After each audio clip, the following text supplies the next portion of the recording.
I always was telling, the world belongs to 7 billion human beings,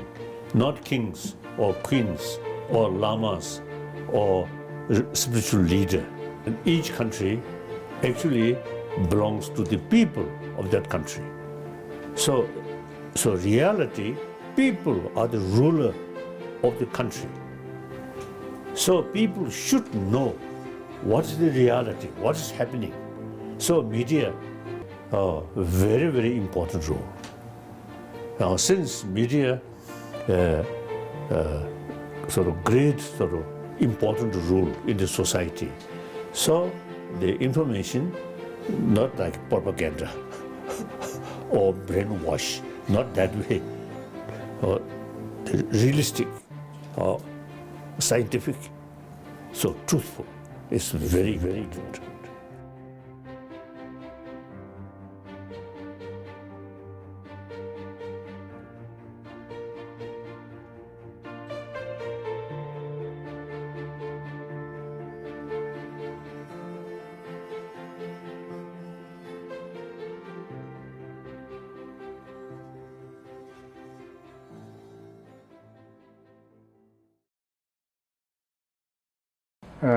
其实我们以前的教育大概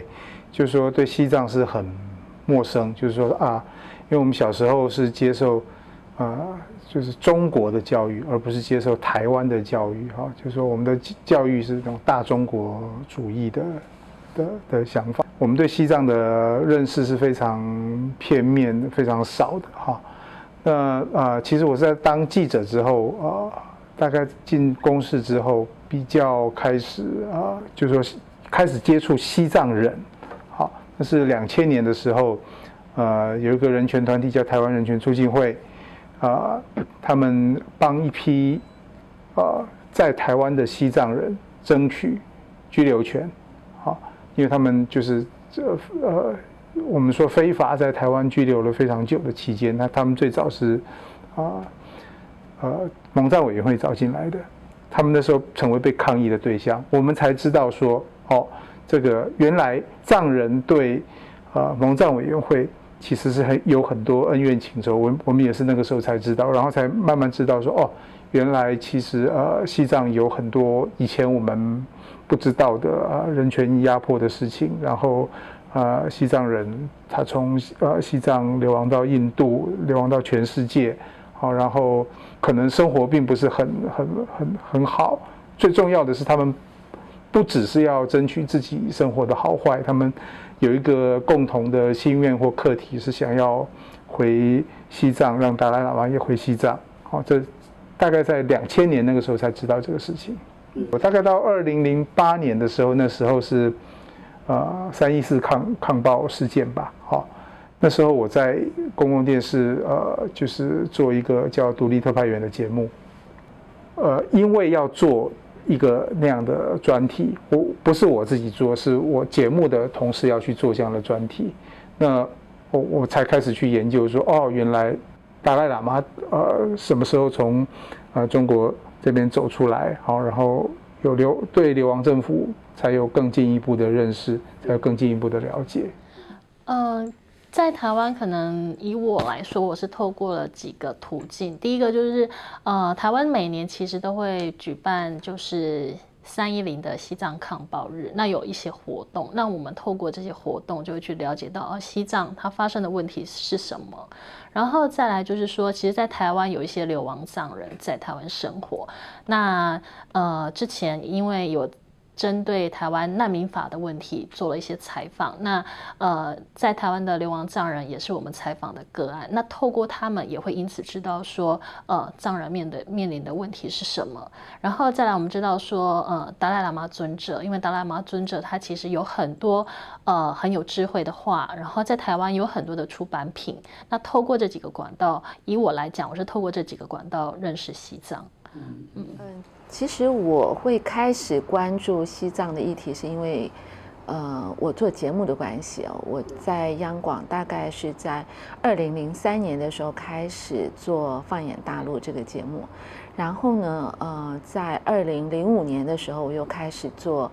为人民服务杨宪宏时间这个节目，我会比较容易会去关注到西藏，是因为西藏那个地方是很多藏传佛教徒的地方。那作为一个有宗教信仰的民族，那他所遭受到的一些问题，这个会是我比较关心的。这个是我的基于个人的宗教信仰，又会把我拉向西藏这个议题当中。那在这个过程当中，因为好多年过去，那很多的新闻事件发生，所以我陆陆续续就针对，譬如说像自焚的事情啊，2008年开始有一些自焚的事情。那在那之前呢，我也开始会介绍一些书，那透过这些书本的介绍，让我的听众知道西藏的历史，还有包括一些就是现在正在发生的一些时事的议题。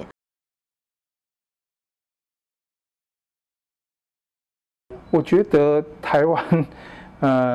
怎么讲？就是说，即使我们做了一些报道，但是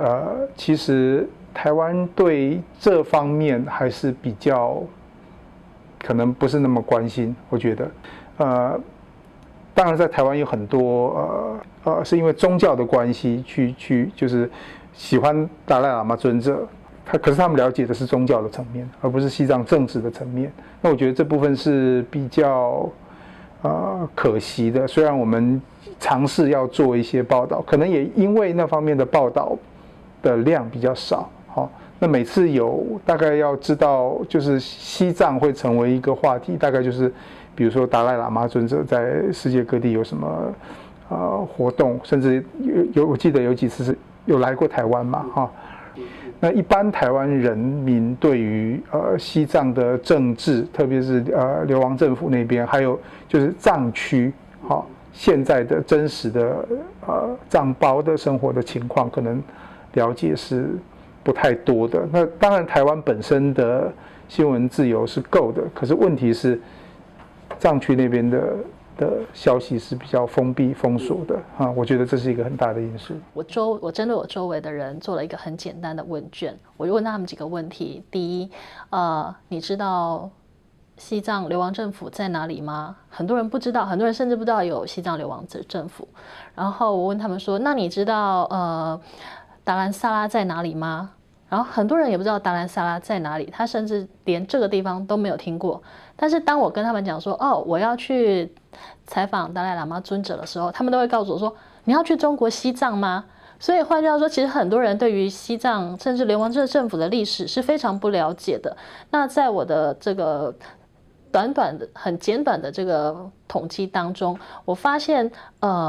不知道有西藏流亡政府的比例大概有10个人里面大概只有5个人知道，然后10个人里面大概只有3个人知道达兰萨拉在哪里，然后可是10个人里面有几乎10个人都知道有达赖喇嘛尊者。那我印象很深刻的就是大概在2009年达赖喇嘛来台湾的时候，或者在那之前已经知道他要来台湾了。我居然在电视上看到有一些名嘴在提到达赖喇嘛的时候，态度是非常非常不友善的，就是他甚至就叫达赖，他连喇嘛这样的名词都用掉，称呼都没有了，或者是说达赖集团，或者是分离主义分子，就是这些几乎就是北京的口吻、北京的观点的说法，竟然出现在我们台湾的电视台上，这个让我非常的震惊。就是说，其实中共的渗透已经是无所不在。那我觉得对我个人而言，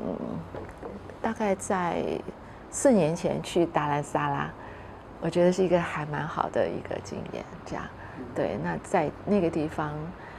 我更亲切的去感受到，宗教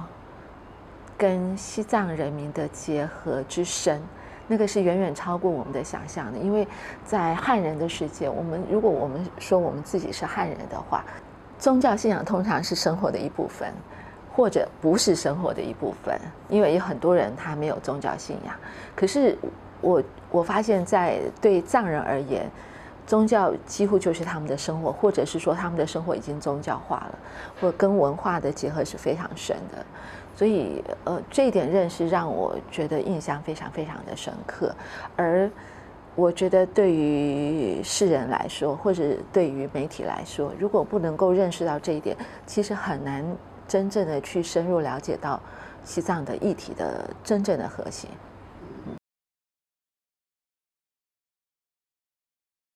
我觉得就是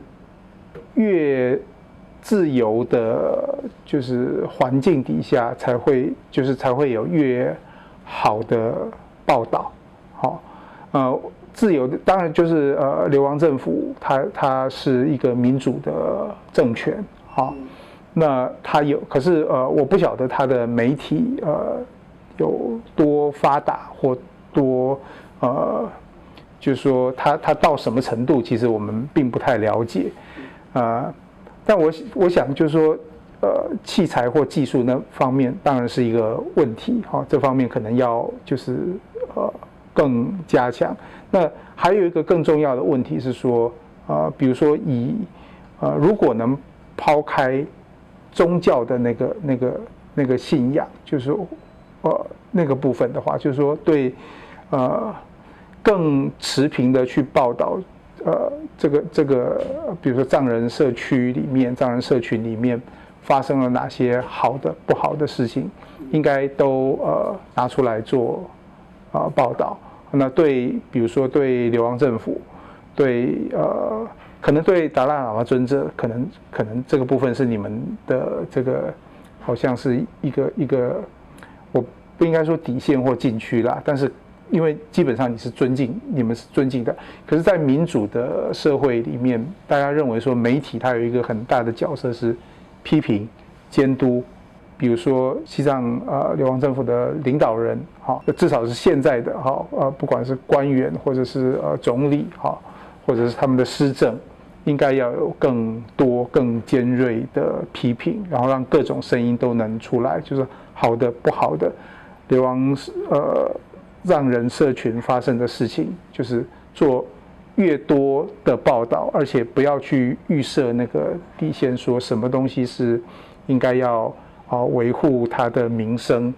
如果有这种想法的话，就可能会让报道不自由。那报道的不自由，其实会让大家理解你们的那个障碍是更高的。因为如果都听到就是好的声音，就是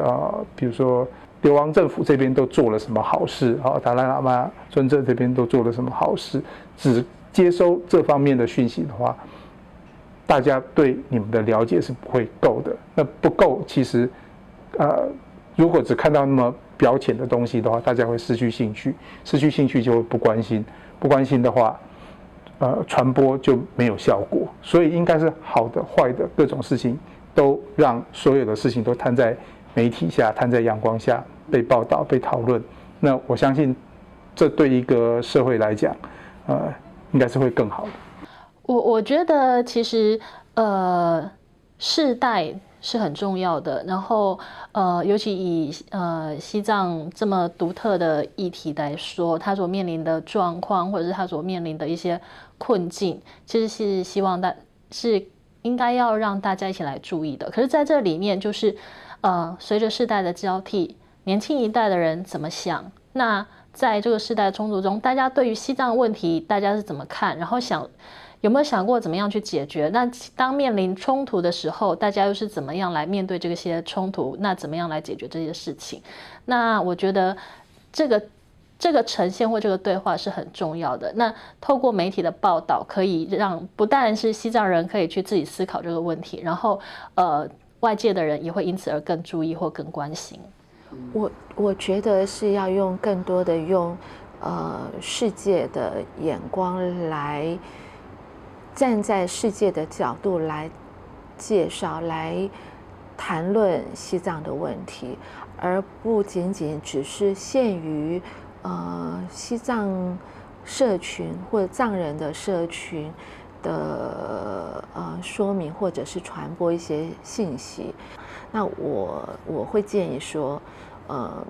在达兰萨拉的西藏，就是西藏的中文媒体可以多利用这个新的媒体，就是多做影音的报道，比较短的影音报道。那我觉得它的传播的速度会比较广。是。